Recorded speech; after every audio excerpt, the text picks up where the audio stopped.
ตลาดดงละแนงพี่น้องหาเห็ดกันเห็ดได้บอกเธอเบิ่งนะบีบรอดน้ำดังจี้แล้วยางเอาขึ้นไปแล้วเอาไปขึ้น เห็ดกอกไข่ ขึ้นไหนเด้ขึ้นเอาให้พร้อมกันเพราะว่ากับไข่ก็ครบตามกระไดจะได้จานละ100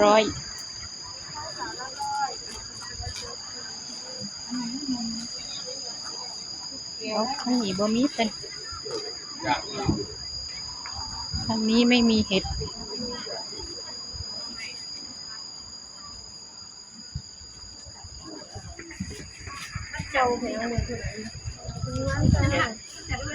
มีปลา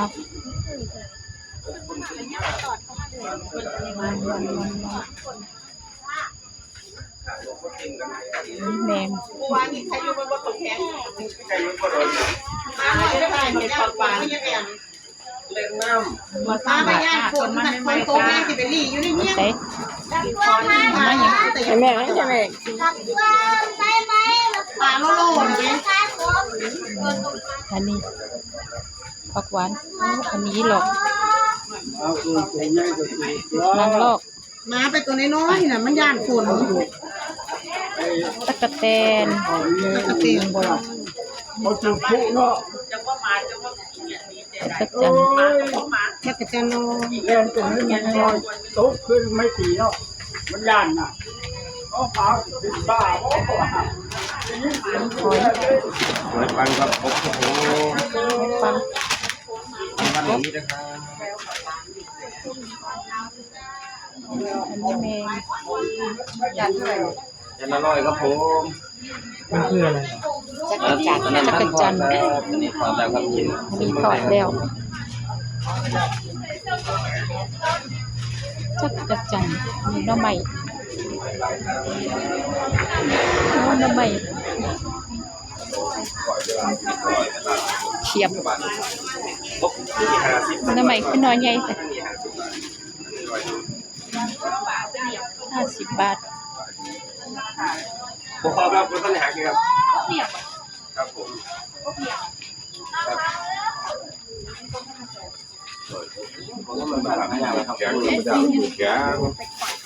กลมอยู่ตั้งคุณไปเลาะมาเลยเตะไปเลาะมาเลยเตะ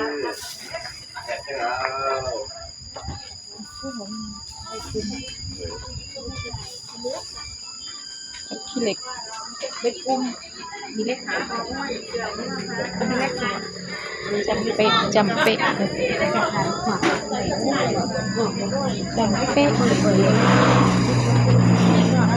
ผมได้เจ้าหัวเป็ดอันนี้หางวัวหนัง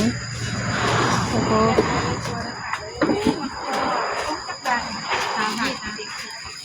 ตามถุง50ถุงใหญ่ถุงหนาขมอะไรไว้ค่ะข้อบักข้อบันน่าจะเอาเลยเจ้าไหวไปที่ส่ง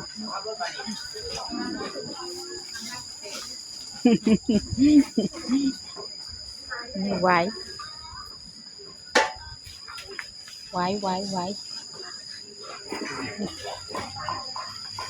จำเป๊ะ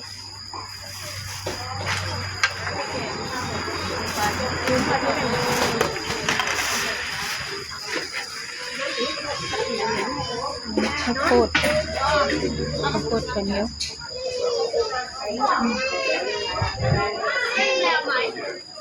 สมกระน้อยกระนี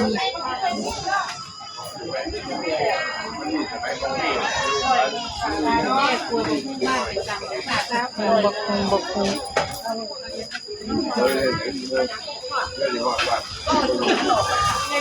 หลอกนางหลอกกระตอนโอ้เห็ดหัวตะกะแตน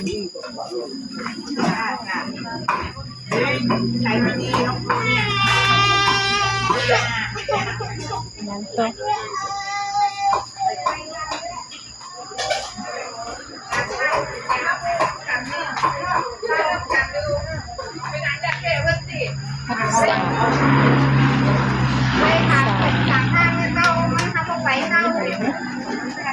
คอย20 บาทค่า3 มื้อ5 ที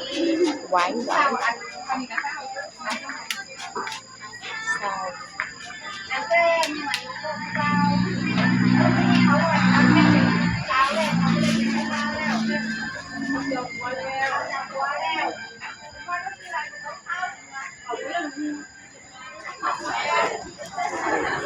โอ้อันนี้อึ่ง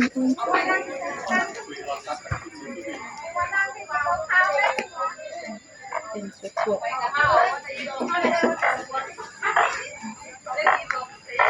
อึ่งอ่างเยอะ ใส่ยาให้ถูกไว้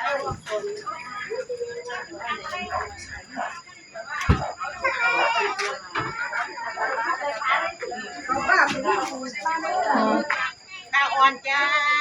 อ่อน เรียกว่าหมาไม่รู้เล่นรถจับไปเลยไหม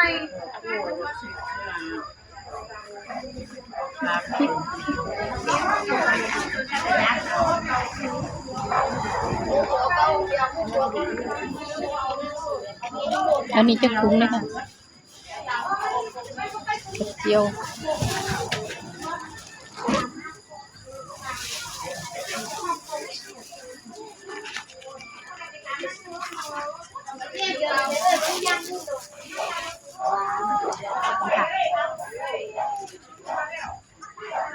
น้ำหอม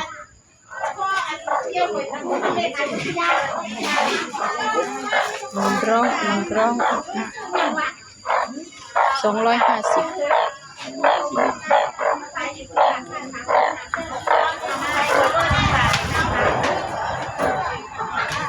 เฮ็ด ไม่หวานอาหารที่บ้านจ้า หน่อไม้หวาน ด้วยค่ะ เดี๋ยว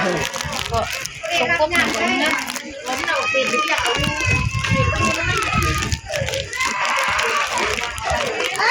ขอค่ะ เห็ดเพาะ เป็นมาเป็นไหมค่ะ เห็ดเพาะเอาบ้านเพิ่นเฮ็ดเพาะออกบ้านเพิ่นเฮ็ดเพาะออกเป็น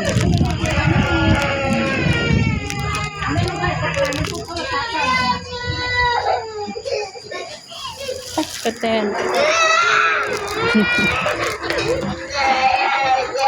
พวกน้ำจ้าโอ้ค่ะใส่ลำด้วยบ้านก็คิดเขาแบบ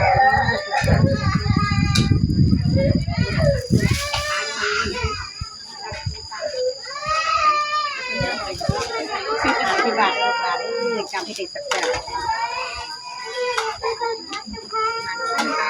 เอาหนังเครื่องโลค่ะ เอาเอ็นแก้วเครื่องโลจ้ะ